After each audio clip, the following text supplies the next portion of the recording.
Halo guys, gimana nih kabarnya? Pastinya selalu semangat dong ya? Meskipun Aing tak kunjung datang, iya. Daripada galau terus, mendingan dengerin cerita gue hari ini tentang indikator strategis Kota Tangerang. Kalian tahu Kota Tangerang dong ya? Kota Tangerang adalah sebuah kota di Provinsi Banten yang menjadi salah satu daerah penyangga Ibu Kota Negara Indonesia, DKI Jakarta. Menurut data Kementerian Dalam Negeri Republik Indonesia, Kota Tangerang terdiri dari 13 kecamatan dan 104 kelurahan. Ngomong-ngomong soal Kota Tangerang, kemarin gue baru aja jalan-jalan ke Pasar Lama Tangerang, guys. Tempat kulineran hits gitu. Nih, yang ini nih tempatnya. Setelah beberapa tahun nggak kesini, perasaan jadi makin rame ya. Ternyata, berdasarkan data Badan Pusat Statistik, jumlah penduduk Kota Tangerang pada tahun 2022 mencapai 1.930.556 jiwa loh. Dengan penduduk laki-laki sebanyak 975.709 jiwa dan perempuan sebanyak 954.847 jiwa. Wah, banyak juga ya. Pantesan makin rame. Nah sayangnya, 5,77% diantaranya merupakan penduduk miskin, guys. Penduduk miskin adalah penduduk yang memiliki rata-rata pengeluaran per kapita per bulan di bawah garis kemiskinan. Pada tahun 2022, garis kemiskinan Kota Tangerang adalah Rp695.225 per kapita per bulan. Ngomongin soal sosial kependudukan, pastinya nggak terlepas dari tenaga kerja ya. Berdasarkan data hasil Survei Angkatan Kerja Nasional atau Sakernas yang dilakukan oleh Badan Pusat Statistik, tingkat pengangguran terbuka atau TPT Kota Tangerang adalah 7,16%, yang berarti bahwa 7,16% dari jumlah angkatan kerja merupakan pengangguran. Meskipun demikian, nilai tingkat pengangguran terbuka tersebut menempati peringkat kedua terendah di Provinsi Banten loh. Ya, walaupun bukan peringkat pertama, seenggaknya bukan yang kedua di hati si dia kan? Iya. Indikator strategis lainnya yang mungkin udah nggak asing di telinga kalian adalah Indeks Pembangunan Manusia atau IPM.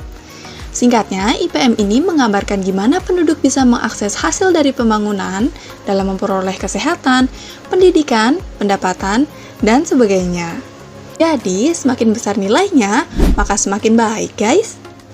IPM digunakan untuk mengukur keberhasilan pembangunan kualitas hidup manusia, menentukan level pembangunan suatu wilayah, dan merupakan salah satu alokator dalam penentuan dana alokasi umum.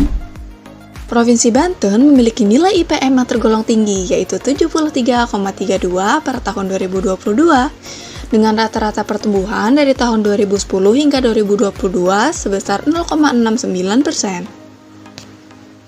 Bahkan, Provinsi Banten termasuk ke dalam 10 provinsi dengan nilai IPM tertinggi di Indonesia loh. Keren banget ya. Untuk Kota Tangerang sendiri, nilai IPM menunjukkan tren peningkatan dari tahun 2015 sampai dengan 2022. Nilai IPM di Kota Tangerang ini juga tergolong dalam kategori tinggi, yakni berada dalam rentang 70 sampai dengan kurang dari 80. IPM disusun dari beberapa indikator nih guys. Angka harapan hidup atau AHH.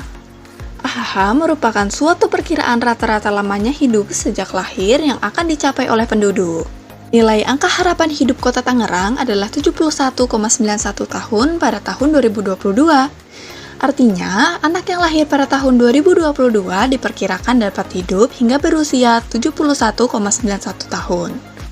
Sedangkan menurut jenis kelamin, angka harapan hidup laki-laki adalah 69,86 tahun dan perempuan adalah 73,8 tahun. Harapan Lama Sekolah atau HLS.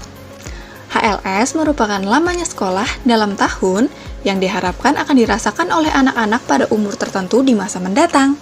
HLS menggambarkan kondisi pembangunan sistem pendidikan di berbagai jenjang yang ditunjukkan dalam bentuk jumlah tahun lamanya pendidikan yang diharapkan dapat dicapai oleh setiap anak. Pada tahun 2022, nilai harapan lama sekolah Kota Tangerang adalah 13,88 tahun. Artinya, penduduk usia 7 tahun ke atas diharapkan dapat menyelesaikan pendidikan hingga level perguruan tinggi tahun pertama dengan kondisi aksesibilitas pendidikan yang stagnan atau tidak ada perubahan yang berarti. Rata-rata lama sekolah atau RLS. RLS adalah jumlah tahun yang digunakan oleh penduduk berumur 25 tahun ke atas dalam menjalani pendidikan formal. RLS digunakan untuk mengetahui kualitas pendidikan masyarakat dalam suatu wilayah. Nilai rata-rata lama sekolah Kota Tangerang tahun 2022 adalah 10,84 tahun. Artinya, rata-rata penduduk berumur 25 tahun ke atas menyelesaikan pendidikannya hingga sekolah menengah atas kelas 10. Hal ini menunjukkan hasil yang cukup baik berkaitan dengan program wajib belajar 9 tahun yang pernah diterapkan oleh pemerintah Indonesia. Mengingat bahwa program wajib belajar 12 tahun baru dirintis pada tahun 2013.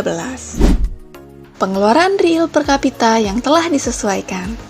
Indikator ini menggambarkan kemampuan daya beli masyarakat selama periode tertentu. Pengeluaran real per kapita yang telah disesuaikan di Kota Tangerang mengalami penurunan pada tahun 2020 menjadi Rp14.484.000 saat terjadinya pandemi COVID-19. Nilai ini mulai mengalami pemulihan pada tahun 2021, yaitu sebesar Rp14.575.000. Pada tahun 2022, nilai pengeluaran kembali mengalami peningkatan menjadi Rp14.909.000 per tahun. Bahkan jauh melebihi nilai sebelum pandemi dengan pertumbuhan sebesar 2,29% dibandingkan tahun 2021 loh guys. Itu dia beberapa indikator strategis Kota Tangerang yang dihasilkan oleh BPS. Gimana nih menurut kalian? Udah cukup bagus atau masih perlu terus ditingkatkan nih? Yang pasti, untuk menghasilkan indikator-indikator sekeren ini, BPS mengadakan berbagai survei maupun sensus untuk mengumpulkan datanya loh. Jadi, kalau ada petugas BPS datang ke rumah kalian, sambut dengan senyuman ya guys. Demi Indonesia yang lebih maju. Oke, segitu dulu aja cerita hari ini. Terima kasih sudah menonton. See you guys!